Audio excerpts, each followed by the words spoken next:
Tem mais informações do Corinthians no Gazeta Esportivo. O Thiago Salazar está no Parque São Jorge. Boa noite, Salazar. Deve estar um frio aí, né?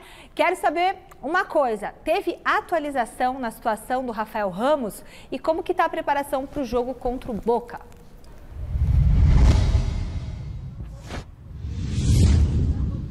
Boa noite, Michele, amigos do Gazeta Esportiva. Olha, a gente está aqui no Parque São Jorge, mas com frio de Buenos Aires. Está muito frio por aqui.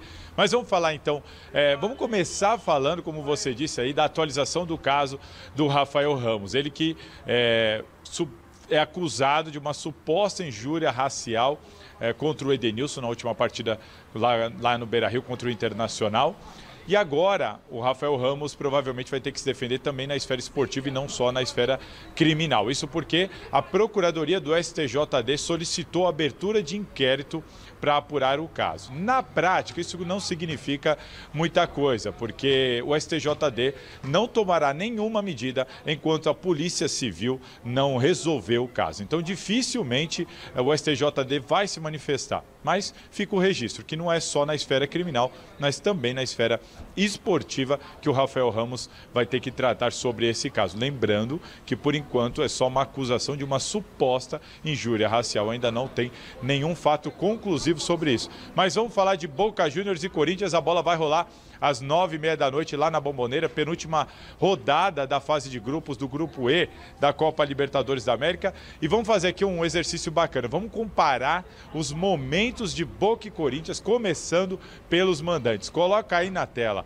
O Boca Juniors não perde há 5 jogos. São 4 vitórias e 1 empate nesse período. A última derrota foi justamente em Itaquera para o Corinthians. Foram 7 gols marcados, nenhum gol sofrido, em média de 3,8 finalizações no gol por jogo neste período. Com isso também o Boca conseguiu vaga na final da Copa da Liga Argentina. Muito se questiona os adversários que o Boca teve nesse período, né? O Boca pegou o Barraca Central, o Always Ready, uma vitória ali muito polêmica, o Tigre, o Defensa e Justiça e o Racing. Esse sim, adversário difícil, que o Boca venceu nos pênaltis sem dar um único chute no gol durante toda a partida. Vamos agora falar do Corinthians. Qual que é o momento do Corinthians? É um pouquinho melhor. O Corinthians está invicto há 6 jogos. São 4 vitórias e 2 empates, 8 gols marcados, 2 gols sofridos, média de 4,1 finalizações no gol. O Corinthians é líder do Campeonato Brasileiro, é líder do seu grupo na Libertadores e a tabela não tem sido muito generosa nesse período de invencibilidade. Venceu o Boca, o Fortaleza, o Deportivo Cali, teve um empate, o Deportivo Cali, Portuguesa do Rio de Janeiro e enfrentou também o Internacional.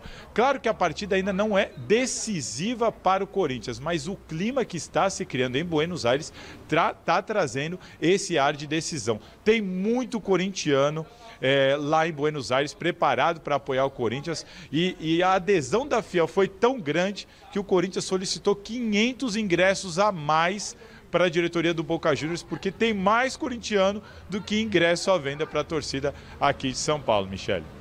Boa! Vai, Corinthians! Bom, os corintianos acho que estão empolgados e muito confiantes com esse jogo, né, Celso? Existe, claro, são 2 camisas muito pesadas. E é um jogão. Camisas que já disputaram uma final de Libertadores da América. O Zé Paz trouxe os números, né, desde 61 o Corinthians não vence lá. Em contrapartida, nos últimos 6 jogos contra o Boca, o Corinthians só perdeu 1. Quer dizer, então, depende muito da maneira como você olha os números, como você olha as estatísticas, como você olha o retrospecto. E o Miller sabe melhor do que eu, que quando a bola rola, não tem estatística, não tem retrospecto, não tem nada. O que tem é um time que tenta vencer o outro e apresentar o melhor futebol. E eu entendo que o Corinthians tem um time melhor que o Boca. Isso me parece muito claro. Só que o Boca joga na La Bombonera. Quem foi lá sabe. Eu fui e eu sei. O Miller jogou lá também, né? Joguei várias vezes, sabe. sim. Difícil, Miller, jogar lá? Muito difícil, muito difícil. Lógico, né? O time do Boca antigamente era outro time, né? Mas, como eu disse, a atmosfera da torcida, né? do estádio, assim, a torcida muito próxima do campo, contagia os jogadores do Boca positivamente. Incrível. Por mais que esteja mal, que seja um time hoje assim, tecnicamente inferior ao Corinthians, o Boca, ele supera essas limitações e consegue, na prática, vencer os seus adversários. Então, eu acredito que o Boca vença por conta disso, não porque é mais time que o Corinthians. O Corinthians é muito mais time que o Boca, mas o Boca na Bombonera, difícil. E até porque o argentino sabe que o brasileiro não gosta de dividir. Ele sabe disso. Ele sabe como irritar o brasileiro com aquela catinga também, né? Então, Catinga não, catimba. Então ele sabe que o brasileiro... Catinga é a vegetação do Brasil. Estamos estudando, inclusive, para as provas Cerrado, Caatinga, Mata Atlântica, Floresta Amazônica. Também, pejorativamente, quando o cheiro não é bom, Pantanal. ser uma caatinga. Tá certo. Entendeu, Michele? Então, o argentino sabe que o brasileiro tira o pé. Não gosta de dividir, não gosta de puxar a camisa. Tudo isso o argentino faz.